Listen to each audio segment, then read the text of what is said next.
So be smart. Let's go win one more. Yeah! Rip, rap, bazoo, licky, licky, zoo, zoo, ooh, wah, wah, ooh, give them hell, TCU, rip, rap, bazoo. How's it go, Stevie? I have no clue. We got a whole season. Riff Ram Wazoo. Riff Ram Bamboo. Bamboo. Give them hell TCU. There you go. Man, I'll tell you what, Stevie, if you weren't aware, the guy picked, he has photographic memory, and he picks up on things. Don't let him fool you. He's a quick learner. Okay. All right. Yeah, man. Episode 220, our 19th installment, and obviously it's sponsored by our guys. You see the beautiful graphic on the lower right. Hargrove Roofing, they've been with us since day one, and they have now, with Coach Ab here running the the office here in Austin, Texas. Man, he has jumped on board. He's a big fan of everything we do, it seems like. That's awesome, man. Golly, no, Hargrove Roofing, all those guys over there. Thank you for the support, but we also think that our listeners should support them, man. Good guys over there. Yeah, they are. I love them, man. They're good. I'm going to be honest with you. I stopped by the Hargrove Roofing office here in Austin a couple of times just to shoot the breeze with Coach Ab. And that is a big guy, former football coach who he's been on a few roofs, but at least you know him. Yeah. You know who he is, and that's the big slogan, know who's on your roof. Know who's on your roof. Nobody says it better than Stevie Lee. The pride of Shreveport, Louisiana. Yeah, so TCU, has it sunk in to embrace reality that TCU football will be playing for a national championship? I like it, man. It's the Big 12 and the Texas team. So we got to root for the Texas team, man. It's a tall order, in my opinion. It's a tall order. Georgia is a good football team. Yeah. That's a real good football team. And so, but TCU has continued to show us that they can get it done. Now, the other problem that I'm finding with the TCU head coach is he's calling some crazy, unorthodox calls, going forward on 4th and 6 and in their own territory. You know what I'm saying? Like I don't like some of the calls that he's making. You know what I mean? So trying to catch people off on onside kicks and things like that. And we saw that against the Baylor game where he ran the field goal team out to kick that field goal. That could have easily gone wrong, So he's gambling, but I guess he's playing with house money. Yeah. Sonny Dykes, the son of the late, great Spike Dykes. Very similar minds. They're riverboat gamblers. And it pays off. I think that tells me that they know their team. They know their team is mentally tough, but they also know that I think they may have some disadvantages, and why not compensate that by being opportunistic.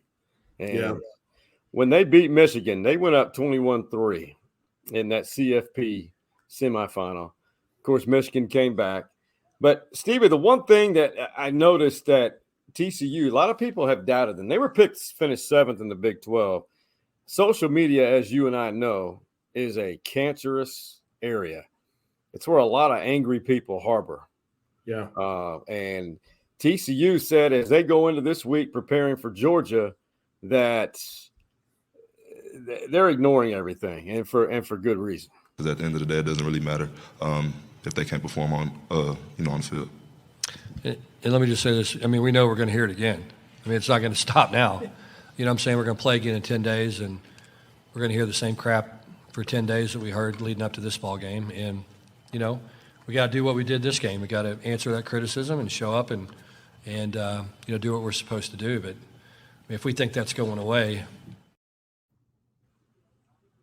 So he's right. I mean, he's not wrong at all. There's going to be people constantly no, TCU doesn't have a chance. Yeah. There's no way. No way. What makes you think I think you're picking Georgia, but what do you think? What makes you think TCU has a chance at this next Monday? Quarterback. He's a fighter. Yeah. Is it Doggin? Yeah. Dugan. He's a fighter, man. He can put his team on his back. We saw that a couple of times. So once you got somebody back there that could fight, and at the end of the game, if TCU can hang in towards the end of the game, then I think that they got more fight in their quarterback than the other team. I agree. I do too. I love Duggan. I mean, and we can actually see Georgia. They kind of almost gave this game away. Yeah. Right. So, who they play? Yeah, and they're both. See, it's been a week where who they play? Who did Georgia play again? It was in there. Drawing a blank. Yeah, I am too. So it's Michigan, TCU, Georgia, and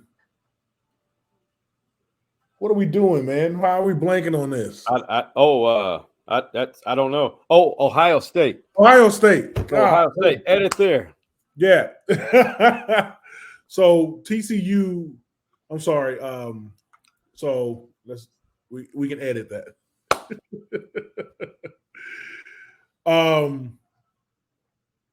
Georgia did show us at the end of the game that they can get rattled. Well, they got that safety at the end of the game. Yeah. And then they got that the kick returner stepped out of bounds on the 1, And so, well, they happened vice versa. But, if Georgia get off that end zone line and actually make a first down right there, they win the game. No question, But they let Ohio State hang around. You know what I'm saying? So if they do the same thing with TCU and their quarterback can actually make some plays happen at the end of the game. That's why I think I'm right there with you. But I will say this, CJ Stroud for Ohio State, that quarterback, lights out, balls out, had one of the better performances I've seen in a quarterback maybe since Vince Young and in one of those elevated type games. That was the guy put the team on his back, Ohio State did. Okay. Very impressed. By the way, we're now on hornfm.com, 1049 The Horn FM. You go scroll down. All those fine Americans at The Horn, scroll down. Thank you, Christina, for hooking us up here. Click on the podcast link on their webpage, and we're right there. You can see Stevie Lee's mug anytime you want. Get right to YouTube, our YouTube page, and be sure to subscribe to Stories Inside the Man Cave Podcast YouTube. That's where all the goods are. I'm starting to find out there's some other things, content we can add to the YouTube page as well. All right, we talked about Georgia. There's one big play. I want to see what Stevie Lee had to think about this. This was in their CFP semifinal against Ohio State.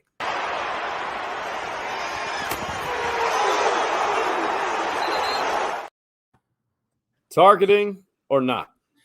Well, when you slow it down, I guess the kid turned his shoulder. Right. In the last split second. I don't know, man. That's hard. I know they did not call it targeting. They looked at it, slowed it down, and he turned his shoulder. So it wasn't to the head, but is it a defenseless player at that point? You can't.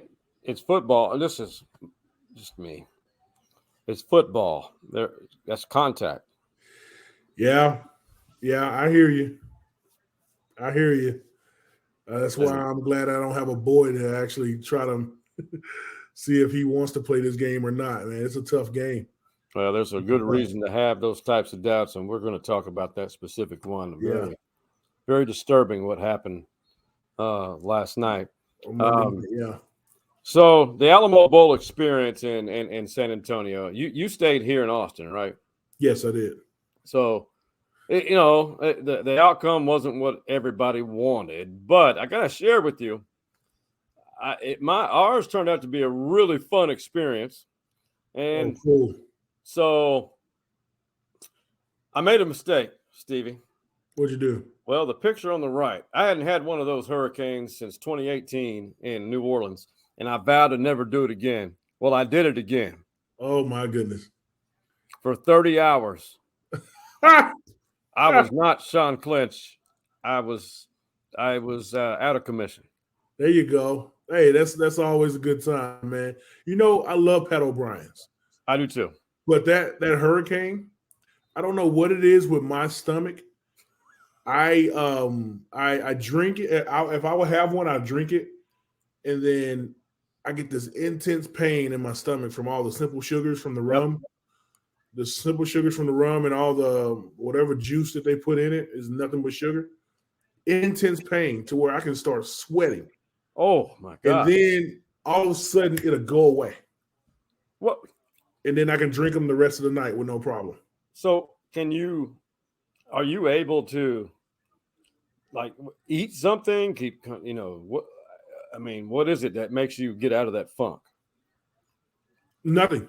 You have to wait it out. Now, I haven't had a hurricane since Texas played in the Sugar Bowl in New Orleans. That was the last time I had one. Well, I had 4. Yeah. Well, I have a hurricane whenever I go to New Orleans. It's customary, right? You got to do it. Right. A hurricane in the French Quarter, is something you have to do. Just like Cafe du Monde. So I did that, and I looked at my wife. I was like, let's just go back to the room for like 5-10 minutes. And as we were walking back to the room, the pain stopped, and I was hanging out the rest of the night, and I was good. That's real nice to hear that. Yeah. I wish I had your stamina with alcohol. With sweet. Sweet. That's it. It's very, very sweet, but it's very, very good. Very good. Yeah. You and we'll get Summer. He's, as you can tell, Tess from Tuesdays with Tess right there. We went down, and that group right there, I want you to meet all of them. That's awesome. That's a fun group. They're bad influences, all of them. Every single one in this photo. Bad influences with the random colored drinks, drink after drink, all right there. Yeah. Before we made their way. And I'm like, man, what are you guys ordering? They didn't say it, but I knew they were thinking it. Shut up and drink it. That's fun, man. Pat O'Brien's is a good time. I'm glad y'all went there. It was a good time. Texas, as far as the football, thought Texas had a great chance. They were down some folks, but I for those who criticize Quinn, I think he took a step forward, and I think Steve Sarkisian, I think he agrees. I think we're seeing a lot of growth in Quinn, and I was saying it all month long of just kind of his growth from where he was at and his ability to mentally persevere through some tough times, and that's part of it. And to watch him rebound, to play the way that he played tonight. But I think ultimately passing game is about continuity.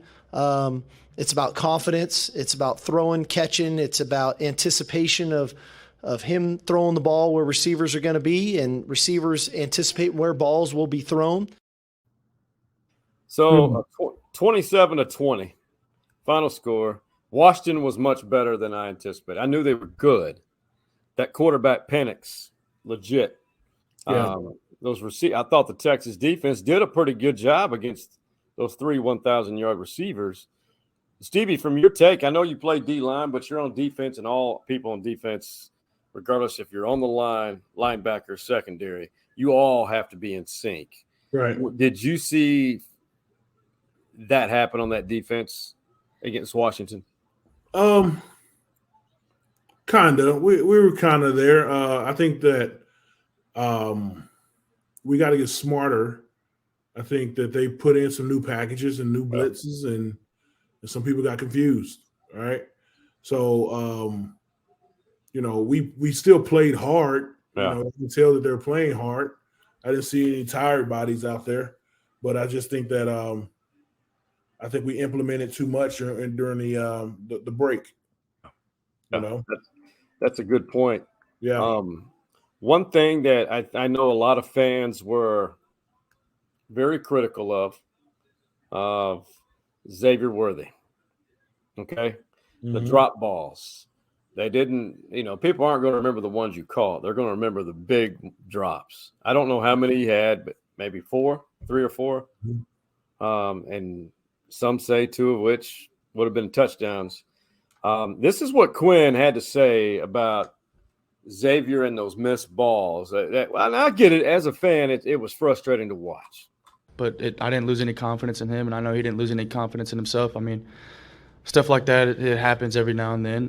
But, it sucks to see it happen in crucial situations like it was. But then again, I mean, we didn't lose any confidence, and we have a lot to build on, and I'm excited for the future.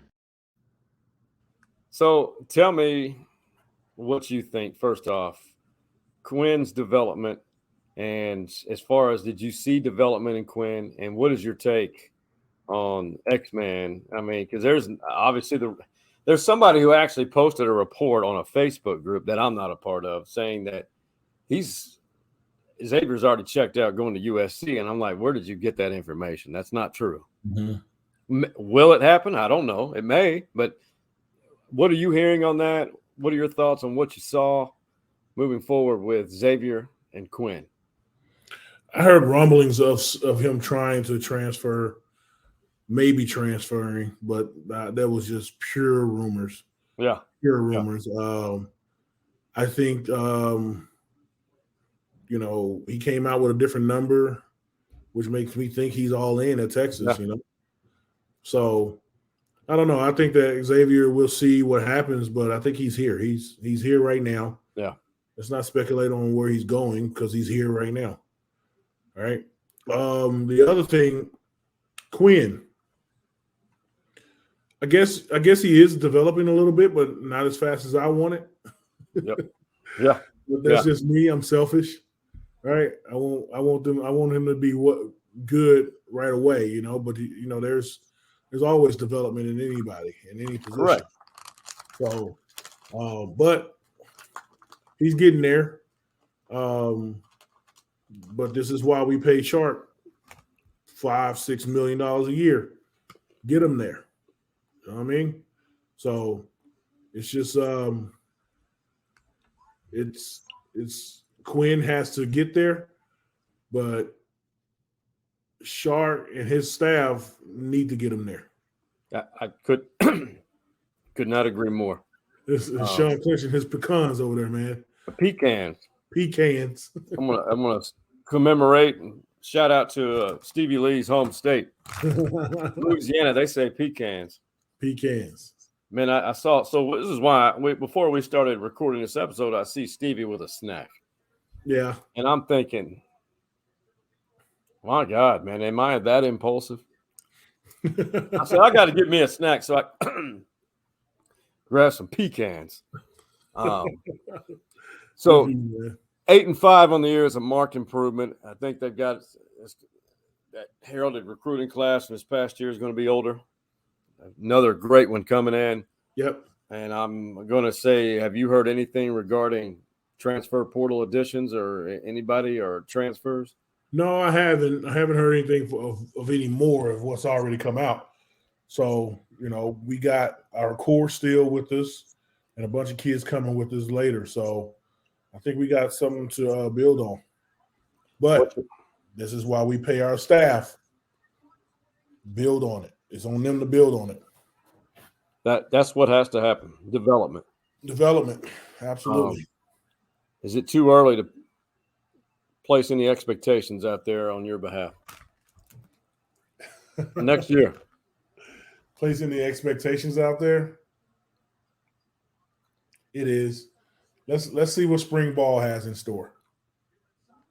I think they got to win at least 9 games. Yeah, I think you're right. Win at least 9, but also still show improvement, right? Right. We can't win at least 9, but also look like that we've peaked. If that makes sense. Does that make sense? No, it does. I didn't got to play for a championship. If we win 9, we can't look like this. That's the pinnacle, and we've peaked. And but next year is going to be a rebuilding year. No, you can't win 9 and then go to a rebuilding year. That can't happen. Right, you got to win 9 and be on this upward trajectory. I think that's fair. Yeah, and there's other people saying they got to win a championship. You put yourself at 9 wins, you're going to be in position in November to play or first week of December playing for a championship more than likely. Right. So another topic. Okay, I'm just going to show the video. Most everybody's seen it. Our friend Anwar Richardson from Orange Bloods captured it, posted it. It's right before the team entered the field. And, the hands from whomever – I've seen this for years in the tunnels, especially at the Cotton Bowl tunnel. They're holding back coaches and players. You can't go out till a specific time right before the game. Everything's on a broadcast clock. And you got to let the other team do their thing, or if you're the first, it's got to happen at a certain minute. So Sark has received some unjust criticism. And your opinion may differ than mine, but we'll show the video. Everyone's seen it, I would imagine, on social media because there's been some opinions out there. And everyone's entitled to one. But I thought this was a little too extreme because Sports Illustrated said Sark needs to be fired for this. And I just laughed. I'm just thinking, you know what, this clickbait mess, but this is what it's all about right here.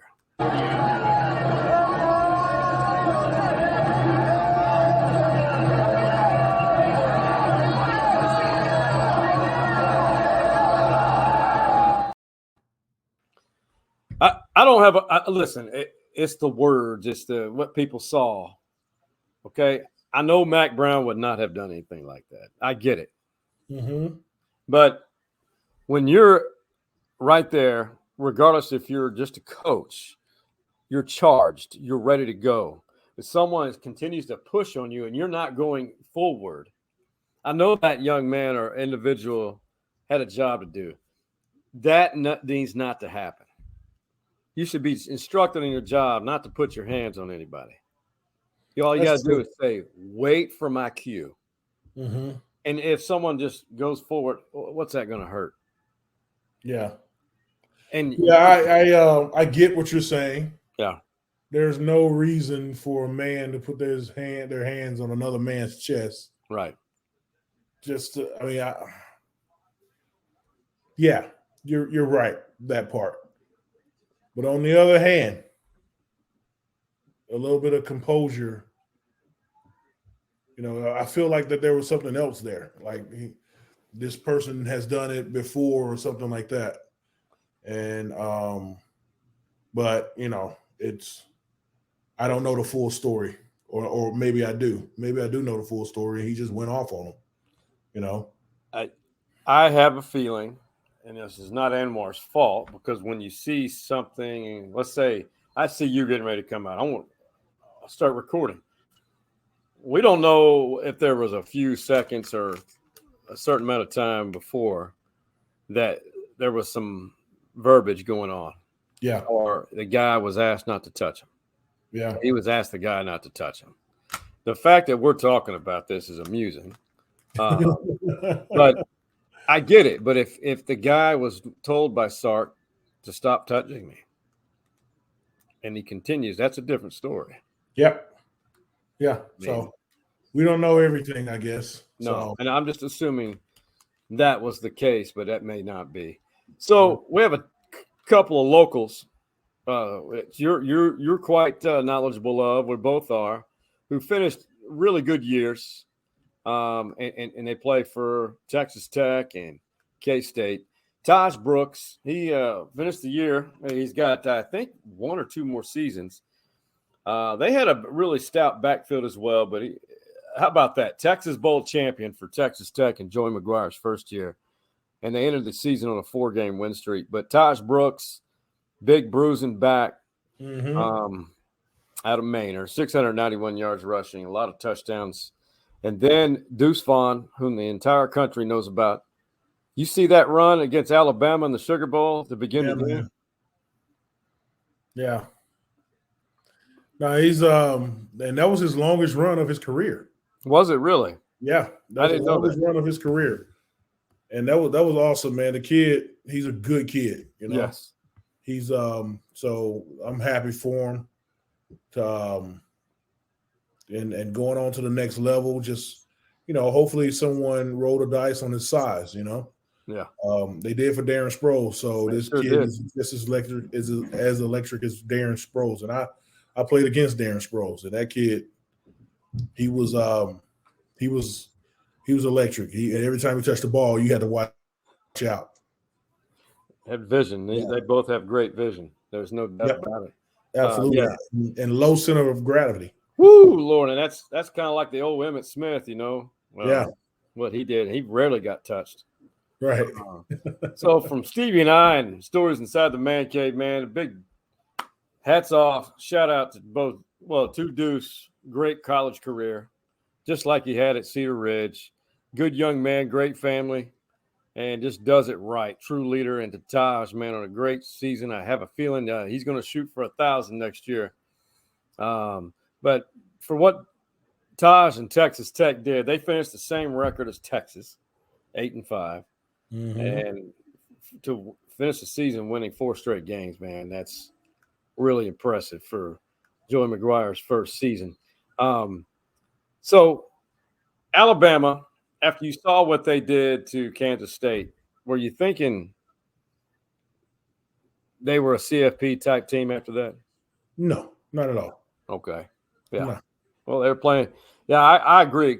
After seeing the other 4 teams, including TCU, well, the Crimson Tide, you know, that day when CFP was going to announce their 4-team field, did a humorous video with the auto-tune voice. Well, they're like, please let us in. Well, after hammering Kansas State, those Bama boys were up to it again. You should let us in. Now you should let us in. Cause we got a point to prove. We got a point to prove.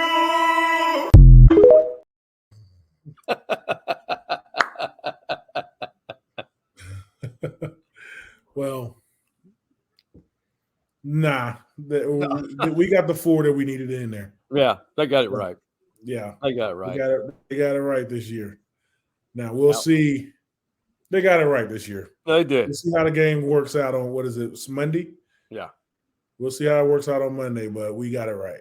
Got it right. Alabama, you're the 5th best team in the country, baby. Roll Tide. Yeah. Build on that. Build on that. Yeah, that's not bad. Not bad at all. You can't win them all, Crimson Tide fans. You're spoiled. Right. I know of another group of fans who are kind of similar, but don't have that many championships. Yeah, exactly. We all know.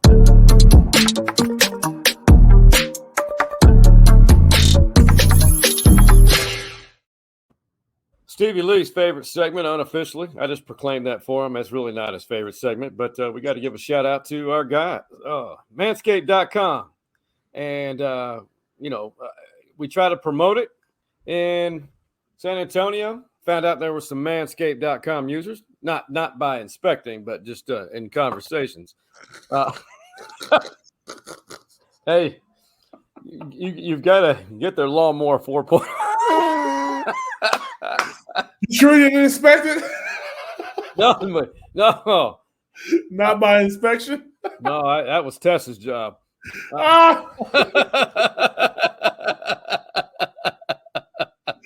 Oh, man. Well, hey, man, that 3.0 is doing me well, though. So, oh, my God. Hey, I love do the really 3.0. well. You ever use it in the shower? Yeah, absolutely. too. That's where I use it. Yeah. It's waterproof. It is waterproof. Yep. Man, it is. It works wonders. You would Yeah. think you couldn't use a tool like that in the shower. Yeah. May get shocked. Not the case. Not the Works case. well. Follow Stevie's Lee. Get the Lawnmower 4.0. And use that promo code. The Manscaped 3.0. I got the 3.0. Oh, a 3.0. You need a 4.0. I need a 4.0. Let's go talk to my boys over at Manscaped. Sam at manscaped.com. Hook a brother up. This is my brother from another. Yeah, Stevie man. Lee. He needs it so when he shows homes and makes deals, he needs to feel 4.0 refreshed. Refreshed. Yeah. A little lighter. A little lighter. Manscaping 20, all one word, 20% off your order there. Great products. They're really good for these too. These unsightly nose hairs. Yeah, it's awful. Oh man, I haven't thought about that. There's another tool. For the nose hair clipper. Yeah. It's okay. It's very quiet. You can travel with it easy. Good. Charges really quick, and it works. I love it when you feel it. You hear this. Zzz, man, it's clipping it at the root. It's not just clipping. It's not the tip. It's at the root. Oh boy, you own one today, man. I know it, man. You bring out the best in me. Yeah, man. Hey, brother, we're going to take a quick break. When we come back, we're going to pay tribute to a great one, and we're going to talk about a really horrific sight that the entire country saw last night, and that is coming up on the other side of this break.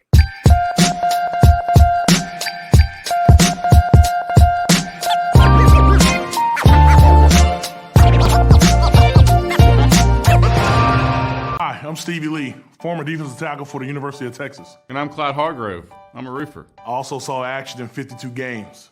And I fix a lot of roofs. Also won a Rose Bowl and never lost to A&M. And I fix a lot of roofs, right, Stevie? Oh, right. I'm sorry, I zoned out a little bit. So are you going to say that thing about Hargrove Roofing?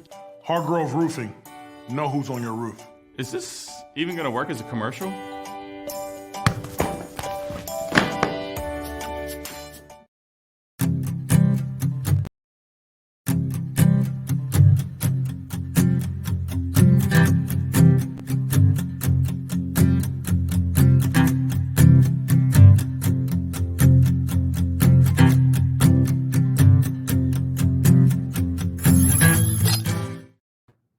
Stevie Lee, it's inevitable. Legends don't live forever, but they don't die either. The great one, who was one of my idols since I was a young boy. I started going to Texas baseball games at a young age here in Austin, Texas, growing up before I left forever.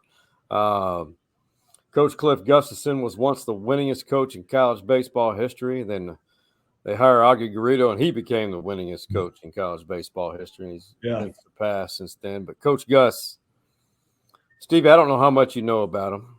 I know when you were playing, you probably heard of him.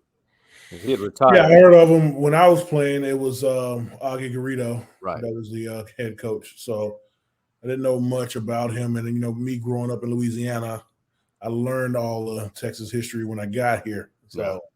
I didn't know Gus, never met him, but he left a legacy here at the University of Texas. So he sure did. Rest in peace to him. But you're right. Legends physically will die, but not in our hearts and in our minds and in the history books here at the University of Texas. We always have a way of keeping our legends alive here at the university. Yeah, we do. The UT does a great job and has quite a few of individuals like him. The thing about Coach Gus, product of South San Antonio High School, played there, coached for them, led them to state championships, came to UT, played at Texas, and became a head coach a little later, and really took them to Omaha where the College World Series is 17 times. 17 times, 2 national championships, 22 conference championships. And he's the one that really built Dish Falk Field. And it was the crown jewel. But the greatest thing is all those All-Americans, all his players, every one of them will tell you a Cliff Gustafson story. But the funniest one is he was a man of habit. He'd run a couple miles a day, but he would always keep a jar of peanut butter, a loaf of bread, a box of Lay's potato chips, and a big old can of powdered iced tea. And he would eat peanut butter and honey sandwich every day, bag of Lay's potato chips, and powdered tea with some saccharin to squeeze in it.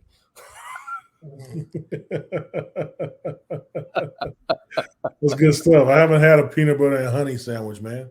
We had to do it. I had one in his honor yesterday. Did you really? That's good stuff. Just one side, just one little piece of bread, not the whole. That's too many carbs. Too many carbs. After what I did in San Antonio. That sounds like it just sticks to the roof of your mouth. It did. It'd be hard. I'd probably be coughing more than when I was eating these pecans. But yeah, he left quite a legacy, like you said. And episode 218. It's on our YouTube page, Facebook page, and it is with three of his greats. Calvin Schiraldi, who pitched for the Boston Red Sox with Roger Clemens on that great team that should have won the World Series. Had a long career. Then Ty Harrington, who is the winningest baseball coach at Texas State University. And then Greg Swindell, another Longhorn legend. So you can go watch that, and they'll tell all their Coach Gus stories right there. And Stevie Lee's a legend in my mind. What we saw last night, Stevie, I didn't know about it until I kept getting some messages, and honestly, when Damar Hamlin went down, very freak deal. He's with us, and last check, he's only on 50% oxygen. He needed 100%. Now he's down to only needing 100% on the ventilator. I mean, 50% on the ventilator. Oh, I haven't heard that. That's good. That's good stuff, man. It was scary last night, man. I tuned into the game, and right when I tuned in is when the ambulance was coming out. And I was like, man, what happened? And my dad called me. Yeah. He was watching it, and he said that, it wasn't a bad hit or anything. He stood up, and then he just flopped back down to the ground. Yeah. So that's scary, man. I think that the league did the right thing. Just called the game, man. No one wants to go back out and play, man. And this is a reminder. This is a violent sport. People are always like, football is a contact sport. And I say, no, basketball and other things like that are contact sport. This is a collision sport. Correct. Right? You're going to collide with somebody just as big as you are, so it's a reminder of it could be violent out there, and you have to protect yourself and also try to protect your opponent too, So that's why they're cracking down on the no crown of the helmet and things like that rules, just to try to protect each other. But you can do all that stuff, man, and things like this could still happen because there was a legal hit that he made. It was just a freak accident. And everyone talks about head injuries and things like that. I'm not sure if this was a head injury, No, it was not. Yeah. It was not.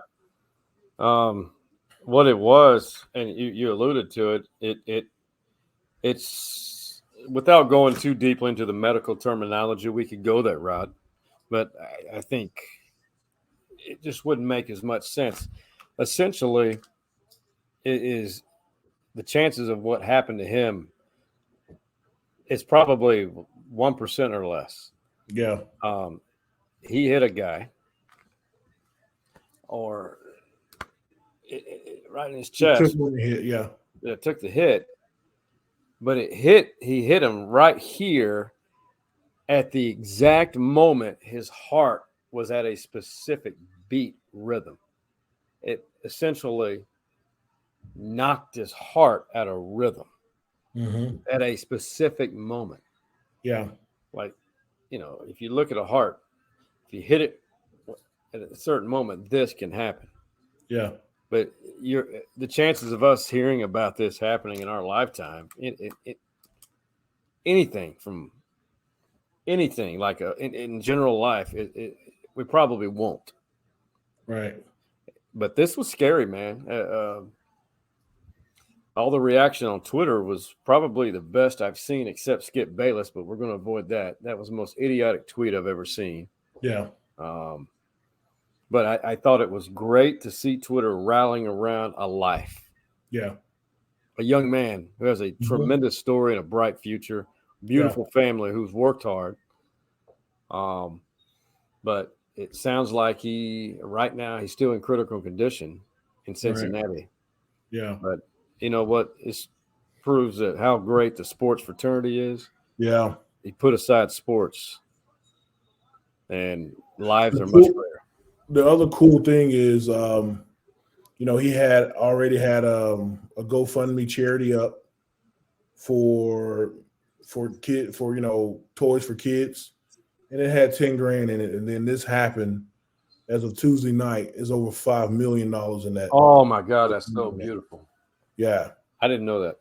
Yeah, before he got hit, it was 10 grand in there. He was going to use to buy toys for kids, unfortunate, impoverished kids, or kids that need it, right? And that he was just doing that out of the kindness of his heart. He can go and collect a check and just go home, But he had a charity that can help do that, and it was raising money for it. There is now over $5 million in that account. I'm blown away. Yeah. So humanity somewhat restored in this country right now, because we're so divided right now, But yes, this right here, it united everyone, even the opponent's team and everyone. No one was upset leaving the stadium because no one wanted to watch football anymore.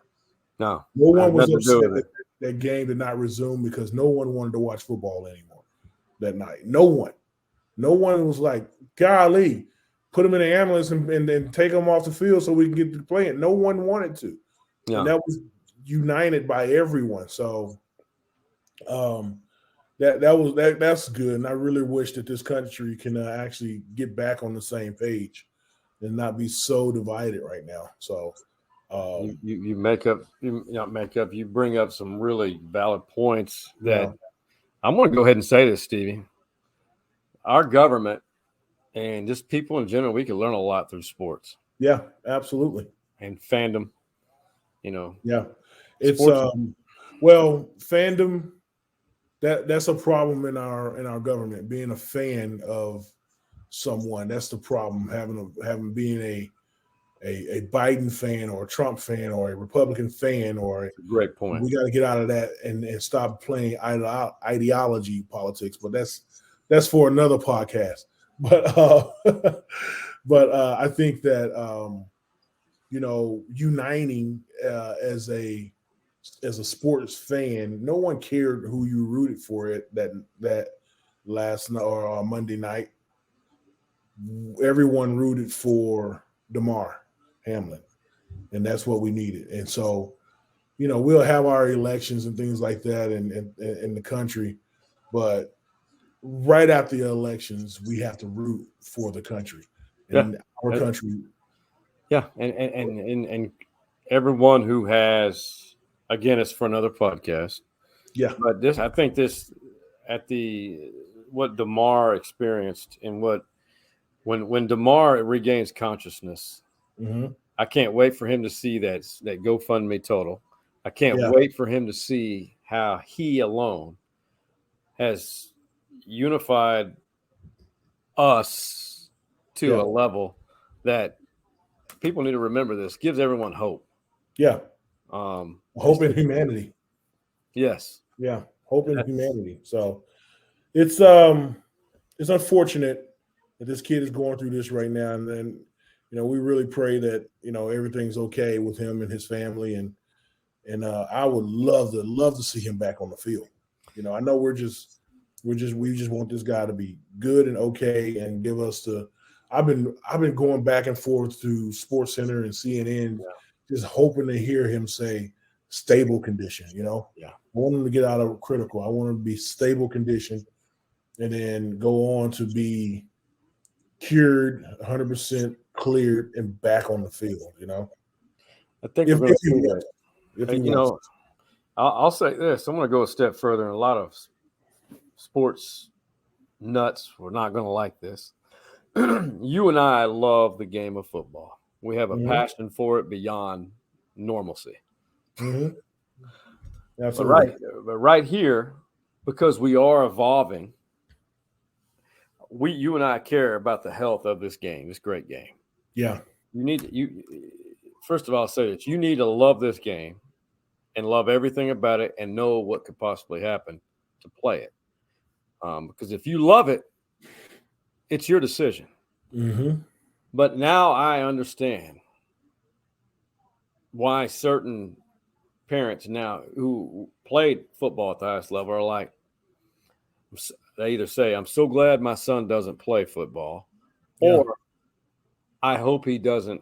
If he doesn't choose it, I'll stand by him 100%. Right. And I understand that. Yeah.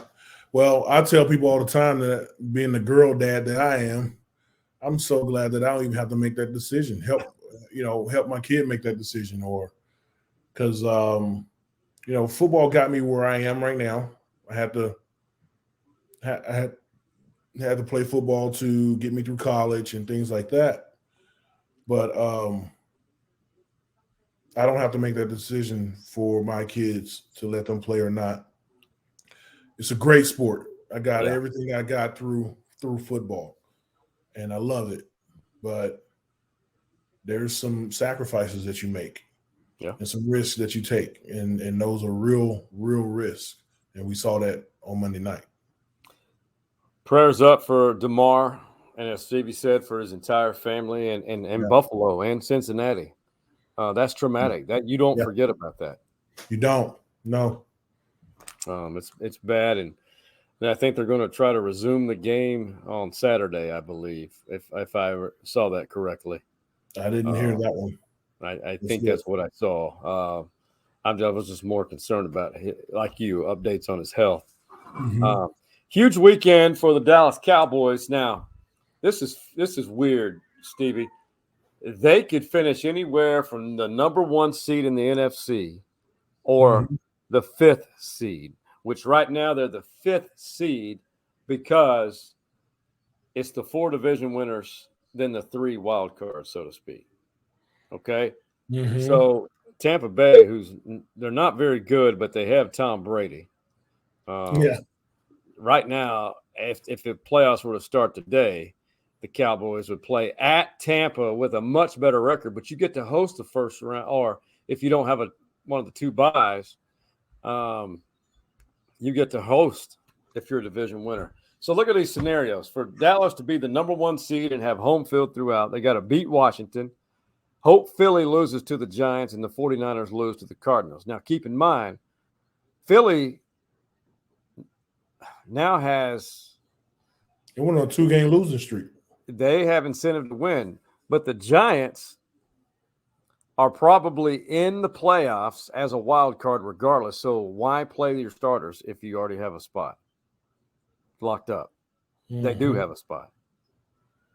So Philly is going to be playing against some New York Giant backups. And do the 49ers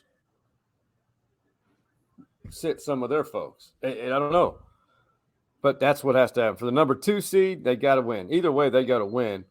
If Philly lose to the Giants and the 49ers defeat the Cardinals, they'll be the number 2 seed. And if right now, they'll be the 5 seed if Philly defeats the Giants or Philly loses and Dallas loses. So I don't know, man. I don't know what's going to happen. I don't think that they want Tom Brady at home either. It's a great point. Yeah, Tom is Tom. They don't have a very good team, but Tom and Evans can hook up a few times. He did a lot this past week. Yeah, they can hook up a few times and make a whole lot of difference in the game. Evans, that was ridiculous what he produced this past Sunday. Yeah, that was insane. Not bad for an Aggie. Yeah, right. and what's your stat with the Aggies? Technically I'm 5-0 against the Aggies.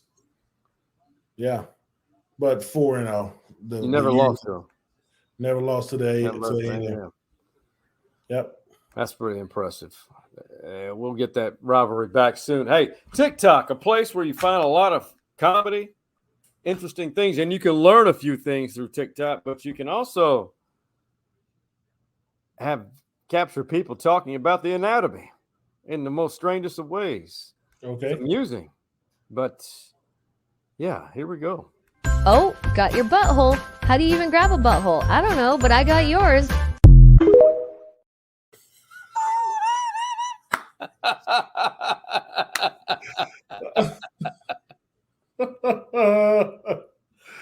Well, hey, if you're grabbing somebody's butthole, it's a problem somewhere.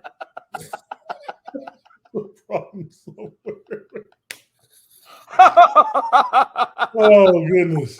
We got to play it again. Oh, got your butthole. How do you even grab a butthole? I don't know, but I got yours.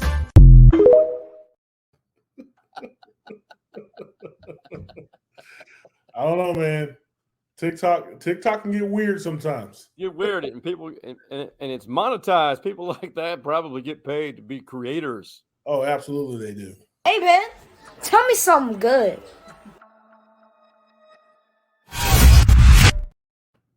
Oh, we got you covered. It's usually Stevie Lee, man. That guy is the mayor of positivity. If there was a city named Positivity, I would vote for you. Because You're a positive guy. I'm a positive guy. Tell me something good, Stevie Lee. Something good is we got something to build on. Right? At the University of Texas. We're gonna go into this offseason building on something here and continue to build. I have a feeling that we're gonna get better. Yeah. We're gonna be better next year. So that's something really, really good. The other thing is man, we're in 2023 now, guys. We made it through 2022. We're in 2023, and we're going to make it a great year. Right? We were blessed to see another year, so we're going to live well, prosper, and love each other. This is going to be a good year, 23. I agree with you. The Jordan year. Yeah, man. The Jordan year. MJ. I agree with you. It's going to be a better year for Texas fans watching, or it really any team that played in a bowl game. Don't use that bowl game, what you saw, as an indication of what will happen next year. Yeah. Doesn't help to win, of course. There's momentum. But look more if you really want to watch a replay, let's say for Texas' sake, the Alamo Bowl. Watch execution and who played in certain situations. Because it is the time to gain depth and you want to win the game, but you're also trying to experiment in certain areas and situations. I'm with Stevie. Texas will be better next year. What does that look like record-wise? I have no idea, but they will be better next year. Yeah. And I'll say this. I saw this in San Antonio. This is something good. This has nothing to do with football. I saw a lot of people who were glad to, not only because it's holiday season, but just a lot of love, man. Just a lot of people, and it wasn't because it was out and about. It was just like, I think a lot of people were tied to what you said. They are ready for a new beginning because in a way this year was not tough like COVID. There were some challenges. Yeah. And every year has challenges, but man, yeah, when you sprinkle in more love and you start really giving what is given to you, and I'm starting to learn that, and don't make New Year's resolutions, make intentions. Yeah. You intend your intentions and do it with an intention, a conviction, so to speak. Yeah. Be intentional. Intentional and in the moment. Hey, be where your feet are. I like it. Be where your feet are. That's what Xavier is doing. He's where his feet are. Yep. Yeah. That's the way it should be. My brother, the first episode of 2023, it's only going to get better. We do have some changes coming up because football season is now officially, for college, is over. Stevie and I are going to go to twice a month episodes. Yeah. And it sounds like Hargrove Roofing is going to continue. We just got to figure out how they want that to look. Yeah. And we're going to make them look good because they have a great product and great people. Absolutely. My God. Hey, Stevie Lee, the pride of Shreveport, Louisiana, also the home of Hargrove Roofing. I love you, bro. much love to your family, and Happy You New too, Year man. to you. Absolutely. You too. Man. And for the Stevie Lee family, the Hargrove family, and the OG Manscaping brothers. Yeah, we're brothers. That being Big Mike, Coach Mo, and Hardball Harge. Take it away, Stevie Lee. What do we say? We out.